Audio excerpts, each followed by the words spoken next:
What's the word, y'all? It's Werds Illah, aka Drew Skills, aka Ill Doing the Two. This is the Werds Illah podcast. And as you can tell, this is now video form, which will probably be a lot more of the regular or the norm, so to speak, for me moving forward with anything that I'm going to do. But I definitely wanted to start with showing a much appreciation and love to anybody who's subscribed to the channel thus far, anybody who's liked or commented or shared or just told anybody in general, or emailed me or just messaged me with some good words and telling me that they appreciate what I've done, or telling me, encouraging me to keep moving forward. I really appreciate that, man. Y'all make sure to leave a comment on the page for me so I can find out who you are, because I got subscribers that you have your profile set as private, so I can't see you, so I don't know, I can't message you, I can't do anything about that. But I would like to shout out as many people as I possibly can to let them know I really appreciate what they've done as far as just clicking play and watching anything or listening, really, because now this will be the first time you actually can watch something. So I wanted to get that out the way, and then I want to get straight into this episode. Was basically about a phrase I was thinking about while I was at work talking to some co-workers and just thinking about stuff in general. Was about standing your ground out of fear or standing your ground out of love. So a lot of people are standing their ground out of fear. It's out of a reaction. They're doing it on the defense. There's something that has happened or something that is happening around them, and they're feeling the need that they have to prove to people that they're not whatever it is that people are trying to assume about them or talk about them in. So a lot of times you're doing that. That's your ego telling you to do these things. It's telling you, prove to people who you are. You have to show people who you are, that you're not enough by just being you, that you're not going to be good enough. And then that becomes, you have these irrational fears then that come into play, and you start to act in a reckless manner, which then can create unnecessary collateral damage. You're going to have people that are bystanders, innocent bystanders, that are in the vicinity of you while these things are happening to you, and you'll end up either spouting off poisonous things to them or becoming violent towards them, just because they happen to be in the proximity of what's going on when you're in those feelings. But a lot of that just ends up reflecting who you truly are inside, and how your character has some blemishes that you need to address, some fears that you need to really try to find a way to rectify and get out of you, because holding all that in is going to create more of it. It's only going to you attract those kinds of same things into your life. So when you're continuing to feel this way, you're pushing that energy out to the universe, to God, to whatever you choose to believe in. And that's why you keep seeing those things reoccur in your life. You keep seeing these same patterns. You start seeing yourself going through these valleys and peaks where you're never really consistently moving up or consistently moving down. You're constantly in this weird place where, the same way a lot of us are doing right now, where, we're living paycheck to paycheck because we're not putting enough time and energy into the things that we say that we really want, the things that we really believe that we can be, and the things that we know are in our best interest and really in line with who our true self is and what we really can provide for the world. Basically, what is our service? What are you doing here?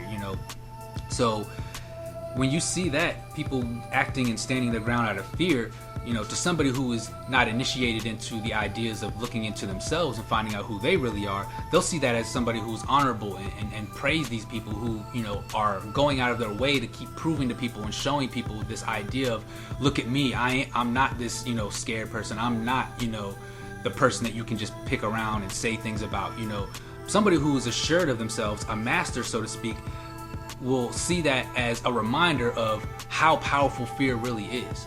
And if you're not strong enough, you won't double down as you need to on the love for yourself and for those around you, which support you and keep you going down the path of doing greater things for yourself, which then in turn will cause those people around you to react in the same ways. They'll see how much work you're putting in to treat yourself good and do better for yourself. If they really love you like they say they do, they'll start doing the same things. And they'll understand that you don't have the time or the energy to put into things that are not going to benefit you.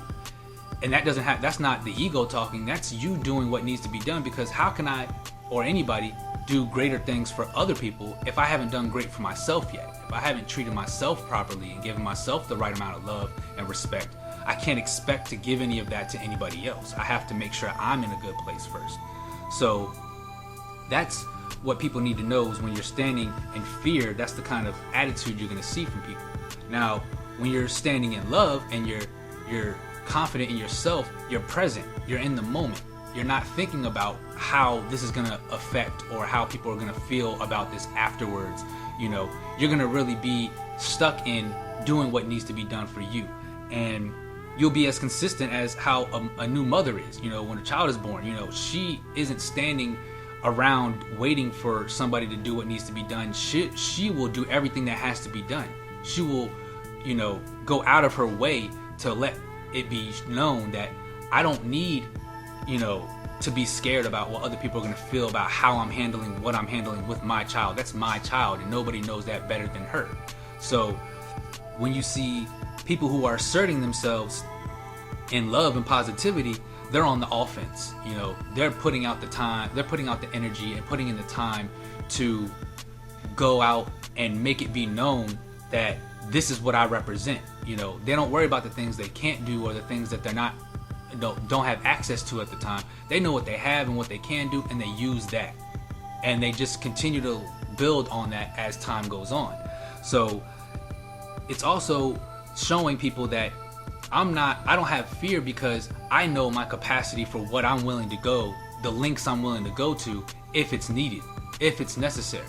If I know that my life is in danger, I'm in mortal danger, somebody could potentially kill me, or I could die if I don't do X, Y, and Z, I know I have the capacity to go to the furthest lengths to make sure that that doesn't happen, that I don't lose my life, that I don't, you know, lose myself. So when you're aware of who you really are, you stand firm in the love for yourself, and you know you're aware of all the love that you have around you all the time. You know, you'll see true growth happen inside of you. You know, you'll see true things that you've wanted to happen start happening. You know, when you put yourself in line with the things that make you feel good and that represent what you really want, all the things that you need, all the people, all the situations, all the materials that you might need will start to come to you. Or you will magically get the money that you needed to get those things, you know, or it seems magically. It's every time we go through life, or a lot of times we're going through these situations, we look at life happening to us, not for us. We're looking at things saying that I don't control this situation, you know, I don't have any control over how these things are happening to me. But it's because we didn't look back 10 steps ago.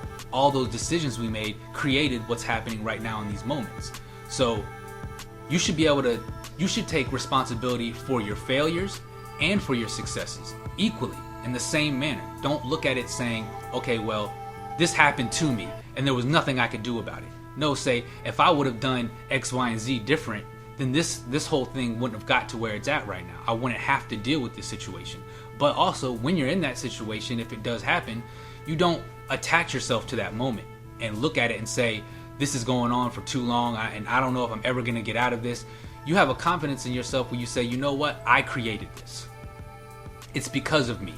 It's because of my reaction to the thing that somebody said to me. It's because I decided I wasn't going to get up that day and go to work like I was supposed to. It's because I didn't get up and, you know, go to the gym, or, you know, it's because I didn't eat healthy over the last few months or whatever, that's creating this disease or this ailment that I'm dealing with, or this financial woe that I'm going through at the moment. You know, when you're in something, you know that nothing is going to come easy. You're not going to have, you know, everything just fall in your lap if you're not putting the work in, if you're not confident, if you're not setting yourself in a mind state where you're certain about things, 100% certain. You know, I saw a girl on Instagram that I started following. Her name is like Intuition Goddess or something like that, where she had a whole, you know, long post that was talking about, you know, if somebody was to come to you and tell you that the sky is green as the grass on the ground, you know that is completely unrealistic. It's untrue. There's no way that can ever be proven, because you can clearly look up and see that the sky is blue. So you don't even bat an eyelash. You don't change the way you feel about it. You completely ignore it, or you just think that person's irrational and you move on from it. We need to have that same kind of certainty and understanding for ourselves about what we want and how we feel about things, to where everything that people are saying or doing, we don't give it the time of day. We don't put energy into it, you know? So again, this was all about the difference between standing your ground out of fear or standing your ground out of love. So stand your ground, be accountable for all of the things that you say and that you do, so that way you know you created this and you can't blame any. And then that radical accountability creates more reason for you to keep doing these things that you're doing, and you don't ever feel the need to make somebody else be accountable or responsible for the things that you're dealing with. So again, this is Werds Illah, aka Drew Skills, aka Ill Doing It Too, of the Werds Illah podcast. If you haven't, subscribe to the channel right now. Also, you can follow me on Instagram at Werds Illah. That's WERDSILLAH. That's the same on Facebook. You can email me, anybody who has beats. I'm looking for some producers that got instrumentals that I can use to try to play in the background of each of these videos, and I'll definitely give you your credit, tag you in all the posts, and let people know to go check out your music. You can email me at werdsillah@gmail.com. It's spelled the same for the Instagram and the Facebook. So I appreciate y'all once again, man. Again, if you have a private page on YouTube, try, if you can, if you're willing to do it, make it public so I can see your name and comment on something on one of my previous videos or for this video, and I'll shout you out and show you, the love that you deserve for just supporting and showing love to me for what I'm doing. So again, I want to say I appreciate y'all. Thank y'all for watching, man. Peace.